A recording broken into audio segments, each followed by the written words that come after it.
Hi friends, అందరు ఎలా ఉన్నారు? సో ఫ్రెండ్స్, నేను ఇప్పుడు చెప్పబోయేది క్రేన్ గురించి. ఇది వచ్చేసి ఆ క్రేన్ దేనికి పనిచేస్తుంది అంటే, ఇప్పుడు బావిలో అమీది ఉంటుంది కదా, అంటే ఇప్పుడు ఏదైతే కూలిన మట్టి ఉంటుంది కదా బావి తవ్వినాక, సో ఆ మట్టిని దేనికైతే క్రేన్ అయితే ఉపయోగిస్తారు. సో అది ఎందుకంటే అది అనేది ఊటలకు అనేది ఇట్లా పేర్చుకొని ఊటలు రాకుండా చేస్తుంది, బావిలకి సరిగా నీళ్లు రాకుండా చేస్తుంది. సో అందుకే ఇప్పుడు ఎండాకాలం కదా, సో నీళ్లు సరిగా అందక ఇప్పుడు అందులో ఉన్న ఏదైతే మట్టి అవుతుందో దాన్ని తీస్తున్నాము.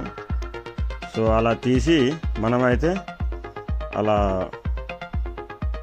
క్రేన్ బకెట్ ఉంటుంది, ఆ కింద అలా పంపించేయాలి. వాళ్ళు ఆ బకెట్లో నింపి మనకైతే అందిస్తారు. చూస్తున్నారు కదా. సో అలా క్రేన్ ద్వారా అయితే మనమైతే పైకి అయితే తీసుకొస్తాము ఆ మట్టిని.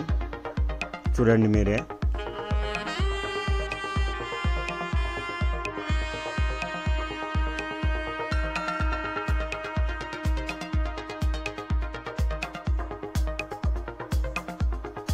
సో చూస్తున్నారు కదా. సో ఇలా అయితే మట్టి అయితే బయటికి అయితే వచ్చేస్తుంది. సో అందులో అయితే ఒక ముగ్గురు అయితే దిగారు, ఎందుకంటే ఆ మట్టిని అయితే పై అయితే దిగాలి కదా. సో దీన్ని అలా లాగి మొత్తానికైతే దాన్ని అట్లా అన్లోడ్ చేస్తే అందులో ఉన్న మట్టి అంతా బయటకు వచ్చేస్తుంది. చూసారు కదా ఎంత మట్టి అయితే తీసాము మేము. ఇది చాలా కష్టంగానే ఉంటుంది, బట్ ఇక ఏం చేద్దాం, కొత్త కూడు కోసం. చూస్తున్నారు కదా. సో అలా ఆల్రెడీ చేసేసి మళ్ళీ రిటర్న్ అలానే మళ్ళీ బాయిలకు అయితే పంపించేసేయాలి. సో వాళ్ళు మనం ఈ డబ్బా నింపలేపు, ఈ డబ్బా అన్లోడ్ చేసేలోపు ఇంకో డబ్బా అయితే నింపుతారు. సో ఆ డబ్బాను మళ్ళీ సేమ్ ఇలానే తగిలించి మళ్ళీ అయితే పైకి అయితే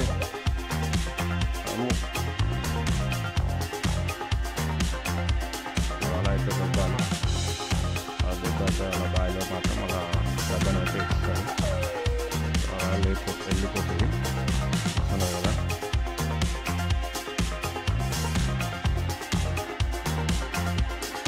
ఓకే ఫ్రెండ్స్, మీకు ఈ వీడియో నచ్చినట్లయితే like and share and subscribe చేయండి, కామెంట్ కూడా చేయండి. సో చూస్తున్నారు కదా ఊట ఎలా వస్తుంది. సో ఆ ఊటలు అనేది మట్టి ద్వారా జామ అయి అన్నీ ఆగిపోతాం అనుకో. సో అలా తీస్తూ ఉంటే ఊటలు మంచిగా వస్తాయి. నీళ్ళు అయితే కొంచెం పర్లేదు, ఎండాకాలం అయితే సెట్ అయిపోతాను. ఎందుకంటే పొలాలు ఎండిపోతున్నాయి బాగా. ఈసారి చాలా పొలాలు అయితే ఎండిపోయాయి.